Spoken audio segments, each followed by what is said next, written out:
우리가 알고 있는 은혜로운 찬양 중에 나라는 찬양이 있습니다. 바로 송명희 시인이 작사한 찬양이죠. 나는 가진 재물이 없고 가진 지식이 없고 남에게 있는 건강이 있지 않지만 남이 없는 것이 있다라는 고백으로 송명희 시인이 고백하고자 하는 결론은 공평하신 하나님이었습니다. 비록 나에게는 남에게 있는 것이 없지만 남이 없는 것을 있게 하신 공평하신 하나님, 그 하나님을 송명희 시인은 찬양한 것입니다.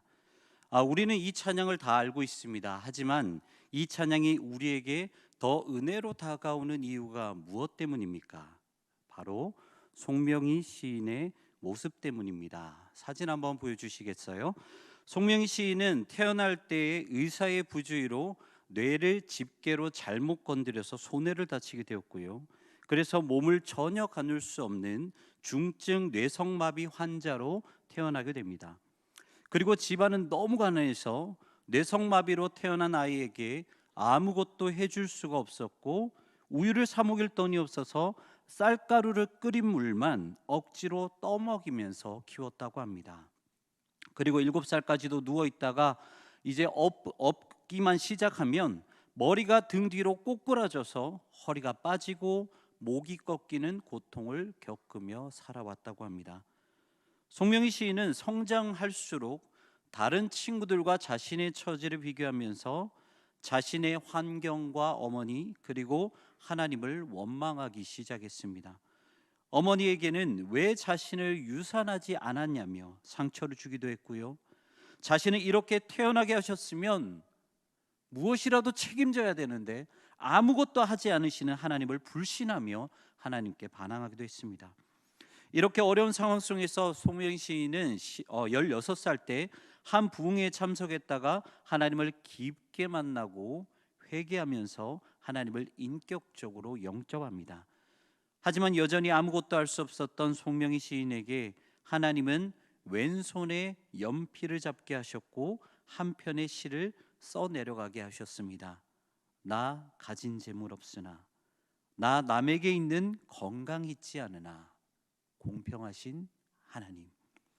하나님은 송명희 시인에게 나라는 시를 쓰게 하셨습니다. 송명희 시인은 이 찬양 때문에 많은 분들에게 간증을 하면서 복음을 전파하였습니다. 그리고 저도 그렇고 아마 여기 계신 많은 분들이 이 간증을 듣고 은혜를 받으셨을 겁니다. 그런데요, 이 찬양이 왜 우리에게 은혜가 되는지 한번 생각을 해보신 적이 있습니까? 이 찬양이 우리에게 은혜가 되는 이유는요, 물론 찬양 가운데 하나님의 은혜를 발견해서 그럴 수도 있지만 이 찬양이 내가 아니라 다른 사람의 간증이기 때문입니다. 만약 여러분들께서 송명희 시인의 상황이었다면 여러분은 송명희 시인이 처한 그 상황을 은혜라고 고백할 수 있겠습니까? 하나님이 왜 나를 그렇게 만드셨는지 하나님의 마음을 이해하실 수 있겠습니까? 절대 쉽지 않을 겁니다. 제가 저희 고등부 아이들에게 자주 하는 말이 있습니다. 그것은 절대로 추상적인 신앙생활을 하지 말라라는 말입니다. 왜 그러냐면 하나님은 살아계시는 하나님이시기 때문입니다. 그렇기 때문에 허황된 신앙, 그저 이상만 쫓아가는 신앙생활을 하지 말고 솔직한 신앙, 살아있는 신앙생활을 하라고 늘 강조를 합니다. 여러분 혹시 이 송명희 시인이 이 나라는 찬양을 쓸 때 그 뒷이야기를 혹시 알고 계십니까? 이 찬양은요 그냥 은혜 가운데 받아 적은 찬양이 아닙니다. 원래 이분은요 그 서울의 연희동이라는 곳에서 살고 있었습니다. 그런데 어느 날 갑자기 집주인이 나가라고 하는 거예요. 그래서 어쩔 수 없이 집을 나가게 됐고 겨우 구한 곳이 서초동에 있는 작은 집이었습니다. 그리고 거기로 이사를 하게 되었죠. 그러면서 연희동 교회에서 지냈던 가장 친한 친구 그리고 가장 친했던 언니와 어쩔 수 없이 헤어져야만 했습니다. 그렇게 자신의 주변에 아무것도 없다는 생각에 송명희 시인은 방바닥에 엎드리면서 울면서 하나님께 부르짖으며 기도했다는 거죠. 이제 내 주변에 아무도 없어요. 친구도 없고요, 집도 없고요, 휠체어도 없고요, 아무것도 없어요. 그때 주님께서는 송명희 시인의 마음속에 가사를 불러주셨습니다. 그런데 주님이 불러주신 대로 이 가사를 써 내려가다 보니까 결론이 공평하신 하나님으로 끝나버린다는 거예요. 이 말도 안 되는 가사의 송명희 시인은 도저히 쓸 수 없어서 하나님께 울면서 소리쳤다고 합니다. 이게 무슨 공평입니까? 나에게 아무것도 없는데 이게 무슨 공평입니까? 그때 주님은요, 이 시인에게 이렇게 말씀하셨다고 합니다. 시키는 대로 공평하신 하나님이라고 써라. 몸이 너무 아프고 내 마음대로 할 수 없는 상황인데 공평하신 하나님이라고 쓰라고 하신 그 하나님, 여러분은 그 하나님이 이해되시고 그 상황이 은혜가 되십니까? 오늘 설교 제목은 영적 딜레마입니다. 이 딜레마라는 의미는 두 가지 제한이라는 뜻입니다. 그러니까 두 가지 상황 안에 갇혀 이도 저도 못하는 상황을 우리는 딜레마라고 합니다. 신앙은 끊임없는 영적 딜레마의 반복입니다. 말씀을 볼 때마다 하나님은 우리를 보호해 주시고 당신을 의지하면 우리의 인생을 책임져 주시겠다고 하시는데 우리의 현실은 전혀 변하지 않고 주님께 올려드린 그 기도는 응답될 때보다 응답되지 않을 때가 너무 많다는 거예요. 그리고 이 문제들이 쌓이고 쌓여서 하나님은 실수하시는 분이신가? 라고 하나님에 대한 의심이 커지게 되고요. 아니면 반대로 내 믿음이 부족한가? 라는 스스로에 대한 절망에 빠지기도 합니다. 그래서 우리는 늘 하나님의 말씀과 우리의 현실 이 두 가지 사이에서 계속되는 딜레마에 빠지게 된다는 거죠. 오늘 본문은 그런 영적 딜레마에 대해서 말씀해 주고 있습니다. 하박국 선지자는 BC 600년경에 활동했던 선지자입니다. 이때 당시에 아주 큰 사건이 하나가 있었는데 뭐냐면 BC 609년에 유다 왕 중에서 유명한 왕이죠. 요시야 왕이 무깃도에서 애굽 왕 바로느고와 싸우면서 전사한 그런 일이 BC 609년에 일어납니다. 요시야 왕은 종교개혁을 일으켰던 왕입니다. 하지만 요시야 왕이 죽고 나서 종교개혁은 결국 멈추게 되었고 유다는 이전보다 오히려 더 타락하게 되었죠. 그리고 이런 상황에서 하박국 선지자는 하나님의 말씀을 선포합니다. 잘 아시는 것처럼 하박국 선지자의 이 하박국 선은 다른 선지자들의 말씀과 다릅니다. 일반적으로 서신서는 하나님이 선지자들을 통해 심판과 회복의 말씀을 전하는 내용이 기록되어 있다면 하박국서는 하나님과 논쟁하는 선지자의 모습을 기록을 하고 있습니다. 하박국서는요 3장으로 구성되어 있는데 크게 하박국의 두 가지의 질문과 거기에 따른 하나님의 응답, 그리고 마지막 하박국 선지자의 찬양에 대해서 기록을 하고 있습니다. 첫 번째 하박국 선지자의 질문은 악인의 형통과 의인의 고난에 대한 질문이었습니다. 이 질문은 사실 단순한 질문이 아닙니다. 이 질문은 하나님에 대한 원망이자 하박국 선지자의 첫 번째 영적 딜레마였던 것입니다. 유다는 하나님이 다스리는 나라인데 그 나라 안에는 오히려 악인이 형통한 삶을 살아가고 의인은 어렵고 힘든 삶을 살아야 있습니다. 하박국은 이 모습이 전혀 이해가 되지 않았어요. 그래서 하박국서 1장 2절부터 4절의 말씀을 보면 하박국은 하나님께 항의합니다. 왜 하나님은 정의를 실현시키지 않으십니까? 왜 하나님은 일하지 않으십니까? 도대체 하나님의 뜻은 무엇입니까? 라고 항의를 하고 있죠. 여기에 대해서 하나님은 이렇게 대답하십니다. 5절 앞부분의 말씀입니다. 여호와께서 이르시되 너희는 여러 나라를 보고 또 보고 놀라고 또 놀랄지어다. 너희의 생전에 내가 한 가지 일을 행할 것이라. 하나님은 하박국에게 분명히 불의와 죄를 그냥 내버려 두지 않겠다라고 말씀하십니다. 하지만 문제는 그 다음의 말씀입니다. 6절 말씀입니다. 보라 내가 사납고 성급한 백성 곧 땅이 넓은 곳으로 다니며 자기 소유가 아닌 거처들을 점령하는 갈대아 사람들을 일으켰나니. 여기서 하박국은 두 번째 영적 딜레마에 빠지게 됩니다. 하박국도 양심이 있기 때문에 자신들의 죄도 심판을 받아야 한다라는 것쯤은 이해하고 받아들일 수 있었습니다. 하지만 하박국이 이해할 수 없었던 것은 하필이면 심판의 도구가 죄 많고 포악한 갈대아 사람이냐는 것입니다. 이렇게 하박국은 하나님께 기도해서 응답을 들었지만 오히려 그 응답 때문에 더 답답하게 되었다는 것입니다. 여러분은 신앙이 뭐라고 생각을 하십니까? 만나교회를 담임하고 계시는 김병삼 목사님께서는 신앙을 이렇게 정의하셨습니다. 신앙은 이해하는 것이 아니라 하나님이 행하시는 것이 무엇인지 아는 것이다. 여기서 두 단어가 중요합니다. 바로 이해와 아는 것입니다. 이해는 내 능력 안에서 받아들일 수 있는 것을 말하고요. 아는 것은 내 능력과 상관없이 그냥 받아들일 수 있는 것을 말합니다.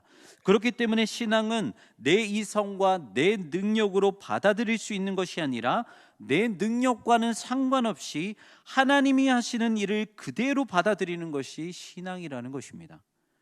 그래서 신앙에 있어서 우리가 먼저 알아야 하는 것이 있습니다. 그것이 무엇이냐면 하나님은 과연 어떠한 분이냐는 것입니다. 이 신학자들마다 다양한 의견을 내놓았지만 개혁주의 신학자들이 내놓은 의견은 거의 대부분 비슷했습니다. 몇 분을 소개해 드리면 신학자 루이스 볼코프는 하나님을 이해할 수는 없으나 인식할 수 있는 하나님이라고 말했고요.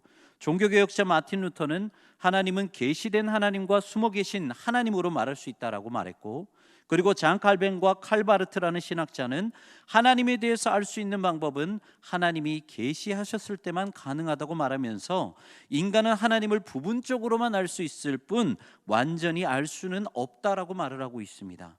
그리고 이 설교를 준비하면서 이러한 의견들, 이 다양한 의견들을 한 번에 정리해 주는 아주 좋은 글을 발견했는데요.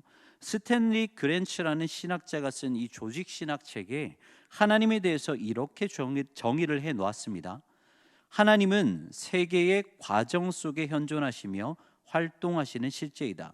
그럼에도 불구하고 하나님은 자기 충족적임과 동시에 만유 너머에 계시기 때문에 세계의 과정과 동일시되어서는 안 된다. 조금 어렵죠. 무슨 말이냐면 하나님은 우리 안에 계셔서 우리가 이해할 수 있게 계시하시기도 하지만 결국 하나님은 초월적인 분이셔서 우리가 모두 이해할 수는 없는 분이라는 그런 말입니다. 이것은 신앙에 있어서 매우 중요한 말씀입니다. 왜냐하면 이런 하나님에 대한 이해가 없을 때 우리는 하나님의 영역을 다 이해하려는 오류를 범하게 되고요. 그렇게 되면 하나님의 응답이 없을 때 하나님을 원망하고 점점 더 영적 딜레마에 빠질 수밖에 없기 때문입니다. 그래서 이 시간에는 하나님께서는 우리의 기도에 어떻게 응답하시는지 네 가지 정도를 살펴보면서 하나님을 어떻게 바라봐야 하는지에 대해서 말씀을 나눠보기를 원합니다. 첫 번째는요, 하나님이 기도에 응답하실 때 우리의 이해 안에서 즉각적으로 응답하실 때입니다. 이것은 하나님께 그냥 기도하면 하나님께서 우리의 이성과 우리의 일을 통해서 짧은 시간 안에 응답하시는 것을 말합니다. 하나님은 초월적인 하나님이시지만 하나님은 인격적인 하나님이시기도 하시죠. 그래서 우리와의 관계를 맺고 계십니다. 그리고 마치 대화하는 것처럼 하나님은 우리의 기도를 들으시고 바로 응답하신다는 것이죠. 대표적인 예가 바로 사사 기드온입니다. 우리가 흔히 기드온을 생각할 때 용사 기드온이다라고 생각을 하지만 원래 기드온이라는 사람은 되게 찌질한 사람입니다. 미디안이 공격해 올 때마다 포도주를 짜는 그 틀 안에서 몰래 양식을 훔쳤던 사람, 양식을 챙겼던 사람이 바로 기드온이에요. 그래서 하나님의 부르심을 받았을 때도 선뜻 응답할 수가 없었던 것입니다. 그때 기드온이 하나님께 기도를 드린 내용이 무엇이냐면 바로 잘 아시는 것처럼 양털 뭉치에 대한 기도 내용이었죠. 한 번은 양털 뭉치에만 이슬이 내리게 해달라는 기도였고요. 또 한 번은 양털 뭉치는 마르고 주변 땅은 이슬로 젖게 해달라는 그 기도였습니다. 이렇게 하나님께 기도했을 때 하나님은 어떻게 응답하셨습니까? 바로 다음 날 기드온의 기도에 응답하셨습니다. 그리고 기드온이 모두 다 원하는 방식대로 응답하셨다는 겁니다.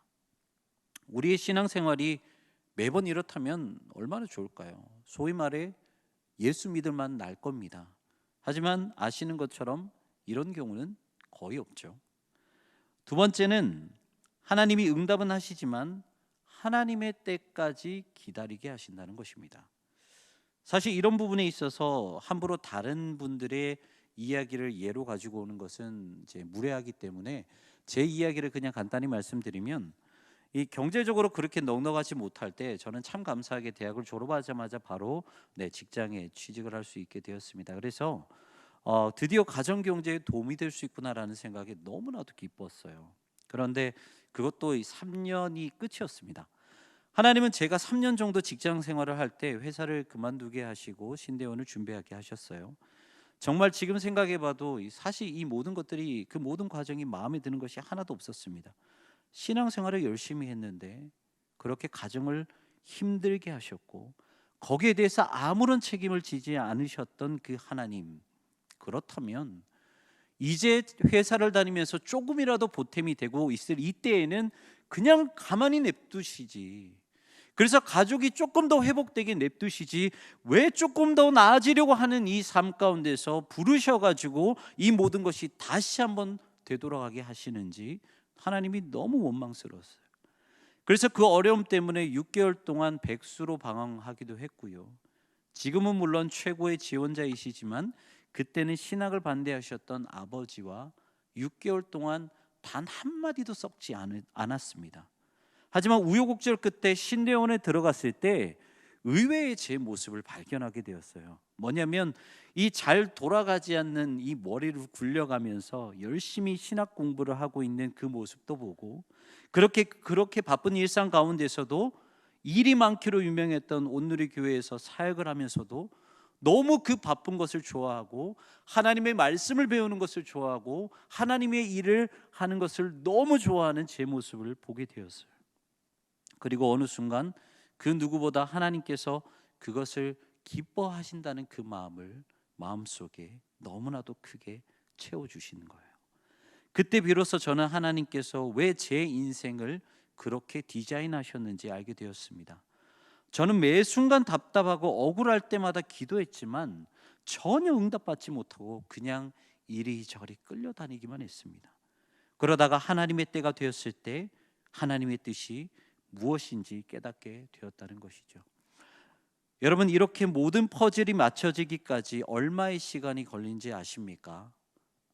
10년이라는 시간이 걸렸습니다. 이 한 가지의 기도 제목을 가지고 하나님의 뜻을 알기까지 무려 10년이 걸립니다. 이렇게 하나님은 우리에게 응답하시기까지 긴 시간을 요구하실 때도 있다는 것입니다. 그리고 세 번째는 하나님이 응답하셨지만 그 응답이 전혀 마음에 들지 않을 때, 앞에 두 가지는 시간의 차이가 있을 뿐 하나님의 뜻을 이해할 수는 있습니다. 하지만 지금부터는 전혀 이해가 되지 않습니다. 오늘 하박국서가 바로 이 세 번째에 해당되는 건데요. 하박국 선지자의 기도가 무엇이었습니까? 하나님이 다스리는 이 나라에서 악인들이 형통하고 의인들이 고난을 받는 것이었습니다.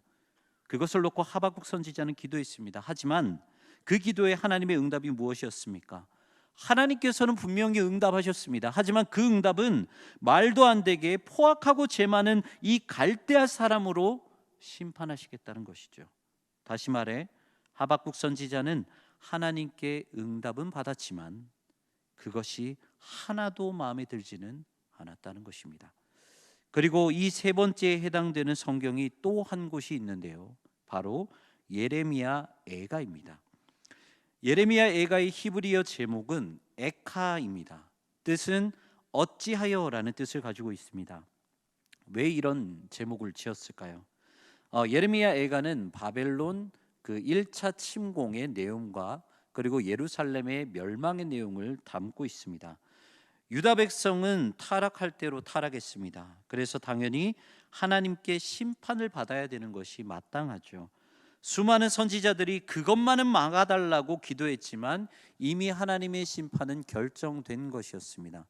하지만 하나님의 심판은 생각보다 너무 심했다는 것입니다. 하나님의 백성이어도 죄를 지었기 때문에 심판을 받아야 한다라는 것은 인정했지만 하나님의 심판은 너무나도 잔인했다는 것입니다. 얼마나 잔인했냐면 성경을 보면 인육을 먹었다는 표현이 2번 나오는데 그 2번 모두가 예레미야 애가에 나옵니다. 먼저 예레미야 애가 2장 20절의 말씀입니다. 여호와여 보시옵소서, 주께서 누구에게 이같이 행하셨는지요. 여인들이 어찌 자기 열매 곧 그들이 낳은 아이들을 먹어오며 제사장들과 선지자들이 어찌 주의 성소에서 죽임을 당하오리이까. 그리고 예레미야가 4장 10절 말씀입니다. 딸 내 백성이 멸망할 때에 자비로운 부녀들이 자기들의 손으로 자기들의 자녀들을 삶아 먹었도다. 하나님께 간절히 기도드렸지만 그 응답은 예레미야 애가의 제목처럼 어찌하여 이렇게 잔인하게 심판하십니까? 그 내용으로 응답된 것입니다. 마지막 네 번째는 하나님은 영원히 응답하지 않으시기도 한다는 것입니다. 이 경우는 너무 간단한 말씀이자 동시에 너무도 어렵고 답답한 말씀입니다. 좀 전에 말씀드린 것처럼 하나님의 뜻은 감히 피조물인 우리가 모두 알 수 없습니다. 그렇기 때문에 하나님께 기도한다고 해서 모든 기도가 응답되지는 않는다는 것이죠. 그래서 이런 경우 우리가 주의해야 될 두 가지가 있습니다. 하나는 다른 사람에게 기도하지 않으니까 이렇게 되었다라는 말을 함부로 해서는 안 됩니다. 누구도 상대방의 마음과 간절함을 저울질할 수 없고 누구도 그 기도에 따른 하나님의 응답을 판단할 수 없기 때문입니다. 그래서 이 말씀을 함부로 해서는 안 됩니다. 그리고 또 한 가지는 우리의 기도가 응답되지 않는다 하더라도 끊임없이 기도하십시오. 왜냐하면 아무리 하나님이 응답하지 않으신다 하더라도 하나님과 우리의 관계는 예수 그리스도의 보혈로 이루어진 관계이기 때문에 절대로 끊어지지 않기 때문입니다. 그래서 응답되지 않더라도 하나님 나라에서 깨닫게 될 것을 소망하면서 끊임없이 기도해야 된다는 것입니다. 이렇게 우리는 기도의 응답을 통해 하나님의 뜻을 이해할 수도 있고 영원히 모를 수도 있습니다. 하지만 중요한 것은 이것은 어쩔 수 없이 받아들여야 하는 하나님의 영역이라는 것입니다. 그렇다면 우리는 그냥 답답한 채로 그대로 있어야 할까요? 하박국 선지자는 하나님을 다 이해하지 못했습니다. 그리고 속 시원한 대답을 듣지도 못했습니다. 하지만 하박국 선지자는 자신이 가지고 있었던 영적 딜레마는 해결하였습니다. 그것을 어떻게 할 수 있냐면 오늘 본문 3장 17절을 보시면 가장 앞에 비록이라는 두 글자로 시작을 하고 있습니다. 이 비록이라는 단어는 하박국은 자신이 원하는 응답을 얻지 못했다라는 것을 말합니다. 하지만 이어서 하박국 선지자는 무엇을 고백합니까? 하나님께 원망하지 않고 오히려 하나님을 찬양하고 있습니다. 비록 무화과 나무가 무성하지 않아도, 비록 포도나무에 열매가 없어도, 비록 감람나무에 소출이 없고, 비록 밭에 먹을 것이 없고, 비록 우리와 외양간에 양과 소가 없을지라도 나는 구원의 하나님으로 인해 기뻐하겠다. 다시 말해 비록 하나님께서 내가 원하는 응답을 하지 않으신다 하더라도, 비록 하나님께서 나에게 영원히 응답하지 않으신다 하더라도 내 인생의 결론은 하나님을 찬양하고 하나님을 기뻐하겠다는 고백으로 마무리했다는 것입니다. 그렇다면 어떻게 하박국이 이렇게 고백할 수 있었을까요? 하박국 선지자가 이렇게 고백할 수 있었던 이유는 하나님께서 그의 마음에 일방적인 은혜를 부어주셨기 때문입니다. 피조물인 인간이 하나님의 뜻을 온전히 이해할 수 없기에 하나님은 일방적인 은혜를 부어주셔서 그 마음에 하나님에 대한 원망이 아니라 다시 하나님을 신뢰하게 하셨다는 것입니다. 신학자 칼바르트는 이렇게 말하고 있습니다. 오직 하나님의 계시는 성령의 능력을 통해 알 수 있다. 그래서 그것은 하나님의 은혜이다. 사랑하는 성도 여러분, 예수님은 아무 이유 없이 우리에게 성령님을 보내주신 것이 아닙니다. 우리가 하나님을 온전히 이해할 수 없기 때문에 예수님은 성령님을 보내주셔서 그 이해할 수 없는 상황을 이겨나가게 하신 것입니다. 그래서 결론적으로 하박국서는 우리에게 뭐라고 말씀하십니까? 하박국서 2장 4절의 말씀처럼 의인은 이해로 사는 것이 아니라 의인은 그의 믿음으로 사는 것이다. 하박국은 이해할 수 없는 하나님의 응답, 그리고 영원히 응답하지 않으시는 하나님을 어떻게든 이해하려고 발부둥치질 않았습니다. 그저 믿음으로 하나님을 바라봤을 뿐입니다. 그렇기 때문에 하박국은 이해되지 않더라도 하나님을 찬양하면서 마무리할 수 있었던 것입니다.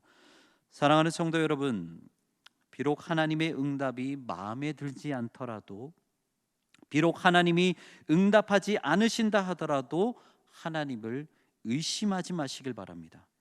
하나님은 끝까지 우리를 놓지 않으시는 우리의 아바 아버지 되십니다. 마지막으로 여러분들이 힘들 때 꼭 읽으셨으면 하는 말씀을 소개하고 설교를 마무리하려고 합니다. 마지막 말씀 좀 띄워주시겠어요? 시편 121편 3절부터 6절까지의 말씀입니다. 같이 함께 읽으시고 말씀을 마무리하도록 하겠습니다. 같이 읽겠습니다. 여호와께서 너를 실족하지 아니하게 하시며 너를 지키시는 이가 졸지 아니하시리로다. 이스라엘을 지키시는 이는 졸지도 아니하시고 주무시지도 아니하시리로다. 여호와는 너를 지키시는 이시라. 여호와께서 내 오른쪽에서 내 그늘이 되시나니 낮에 해가 너를 상하게 하지 아니하며 밤의 달도 너를 해치지 아니하리로다. 여호와께서 너를 지켜 모든 환난을 면하게 하시며 또 내 영혼을 지키시리로다. 여호와께서 너의 출입을 지금부터 영원까지 지키시리로다. 아멘. 앞으로 수많은 영적 딜레마가 있겠지만 그때마다 이 말씀을 기억하시기 바랍니다. 하나님은 여러분을 지키시는 분이십니다. 기도하시겠습니다. 사랑과 은혜가 풍성하신 하나님, 간절한 기도 제목으로 주님께 나아가지만 그것 때문에 주님을 원망한 적이 얼마나 많은 줄 모릅니다. 하나님께 실망한 적도 많고 하나님의 능력을 의심한 적도 많습니다. 하나님, 이제 저희의 연약함을 고백합니다. 저희는 유한한 존재이고 하나님은 무한하신 하나님이심을 고백합니다. 바라는 것은 하나님의 뜻을 다 알려고 하는 교만이 아니라 믿음으로 주님께 모든 것을 맡길 수 있는 저희의 신앙과 인생이 될 수 있도록 인도하여 주시옵소서. 저희를 지키시는 하나님, 저희를 무엇보다 사랑하시는 하나님, 그 하나님을 찬양합니다. 예수 그리스도의 이름으로 기도하옵나이다. 아멘.